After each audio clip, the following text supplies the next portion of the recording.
Hello everyone, in this video we are going to learn the 9th chapter of grammar. The name of the chapter is describing words, and for that open page number 42 of your textbook. Okay, now let us see this story, what is given in the lesson. I can't find my hat, have you seen it anywhere? Now grandma is asking someone. Grandma विचारत आहे की मला माझी hat सापडत नाही आहे, कोणाला ती दिसली का? You have so many hats, grandma. Which one are you looking for? आणि नंतर मॅको काय विचारतो ग्रँडमाला की तुझ्याकडे ऑलरेडी इतक्या साऱ्या हॅट्स आहे आणि तुला एक्झॅक्ट कोणती पाहिजे आहे. Now grandma is telling which hat she want. तिला कोणती हॅट पाहिजे ती सांगत आहे. See here, it is a small round silk hat. It is a new and shiny. It is a beautiful bright blue hat. So all this is the description of hat. हे सगळं कशाचं description किंवा वर्णन आहे? हॅटचं. जी hat ग्रॅन्मा काय करत आहे? शोधत आहे. ओके, सो स्मॉल म्हणजे काय? लहान. राऊंड म्हणजे गोलाकार. Silk it is a type of a fabric. फॅब्रिकचा प्रकार आहे, कपड्याचा प्रकार आहे. देन न्यू म्हणजे नवीन. शायनी म्हणजे चमचमणारी. ब्युटिफुल म्हणजे सुंदर. ब्राईट म्हणजे चमकदार. आणि ब्ल्यू म्हणजे काय? निळा रंग. ओके, हे सगळे काय? All these are the words which are related to the hat. आणि हॅट कशी आहे सांगण्यासाठी ग्रॅन्माने काय केलेले आहे? हे वर्ड्स यूज केलेले आहे. Okay, wait a second. Now what the GT say? Wait a second, is this the hat you are looking for? ही हॅट आहे का जी तू बघत आहे ती? Oh dear, I had it on all this time. आणि ग्रॅन्मा काय म्हणते? अरे ही काय माझ्या डोक्यावरच होती आत्तापर्यंत, पण माझं लक्ष नाही. Okay, now let us see the explanation of these describing words. Look at the highlighted words above.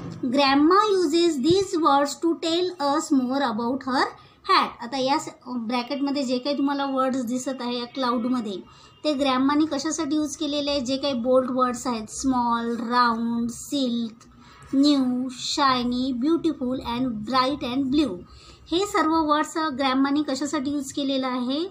To describe her hat. तिच्या हॅटबद्दल माहिती सांगण्यासाठी. Okay, so the words that describe or tell us more about naming word are called describing words. तर ग्रॅन्माने जितके काही word use केलेले आहेत ते काय आहेत? Describing words. आणि डिस्क्रायबिंग वर्ड्स कशाला म्हणायचं? द वर्ड्स दॅट डिस्क्राईब म्हणजे असे वर्ड ते काय डिस्क्राईब करतात? नाउन किंवा नेमिंग वर्डला काय करतात?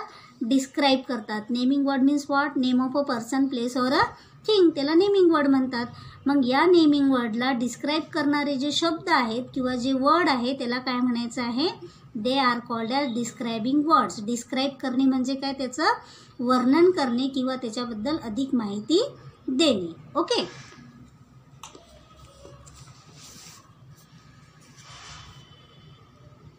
now open page number 43 of your textbook. Okay, now let us see some more examples. काही examples आपण बघूया describing words चे.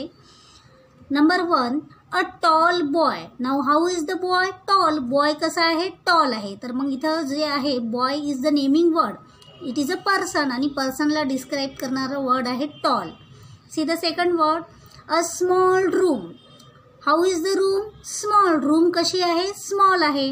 आणि हे काय डिस्क्राईब करत आहे? प्लेस. प्लेस किंवा रूमला या ठिकाणी काय करत आहे? हा स्मॉल जो वर्ड आहे तो त्याला डिस्क्राईब करत आहे किंवा सांगत आहे की ती रूम कशा प्रकारची आहे. Okay, see the third one, a brown dog. आता इथं डॉग काय? Dog is the animal. आणि ॲनिमलला डिस्क्राईब करणारा वर्ड कोणता आहे? Brown. And brown is the colour. Okay, so here brown is describing a dog. Then fourth one, a round ball. Now what is ball? Ball is a thing. Ball ही एक वस्तू आहे आणि कशी आहे? It is a round. It is telling us about the shape of the ball. Okay, in this way a tall, a small, a brown or a round, all these are the describing words. हे सगळे कोणते words आहेत? Describing words आहेत. The words tall, small, brown and round are describing words that describe boy, room, dog and ball. हे सर्व describing word आहे आणि ते पर्टिक्युलरली काय डिस्क्राईब करत आहे? टॉल वर्ड बॉयला डिस्क्राईब करत आहे. स्मॉल वर्ड प्लेस रूमला डिस्क्राईब करत आहे. त्याच्यानंतर ब्राऊन डॉगला डिस्क्राईब करत आहे आणि राऊंड हा वर्ड बॉलला डिस्क्राईब करत आहे. Okay, now look at these examples. हे एक्झाम्पल्स बघा आता.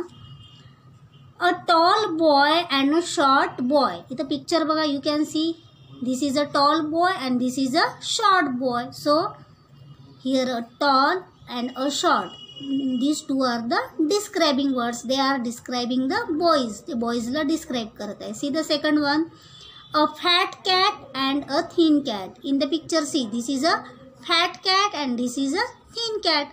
Now here fat and thin are the describing words. हे describing words आहेत.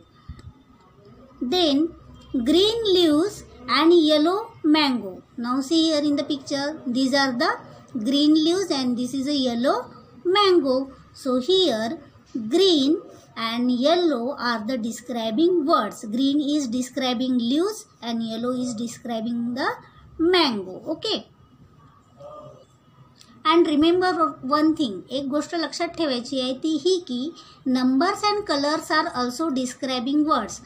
आपण जे नंबर्स आणि कलर यूज करत असतो ते सुद्धा काय आहे, डिस्क्रायबिंग वर्ड्स आहे. जसं आपण इथं पाहिलं होतं की green leaves, green is the name of a colour. Okay, suppose I have a cat, तर मग हा जो वर्ड आहे तो पण काय आहे, डिस्क्रायबिंग वर्ड आहे. म्हणजे काय, एक. किंवा आय हॅव 5 बॉल्स, माझ्याकडे बॉल्स आहेत, किती आहेत, 5 आहे. तर 5 हा जो नंबर आहे तो काय डिस्क्राईब करत आहे, बॉलला डिस्क्राईब करत आहे. Okay, in this way colour आणि नंबर्स हे सुद्धा काय आहेत, डिस्क्रायबिंग वर्ड्स आहेत. Okay, so children, what we have learn today. आज आपण काय शिकलेलो आहोत, we have learn describing words. And what do you mean by the describing words? The words that describe or tell us more about a naming word are called describing words. आता what is your homework? You have to read this lesson at your home and revise the rules of describing words or see the definition of it. Okay then, bye.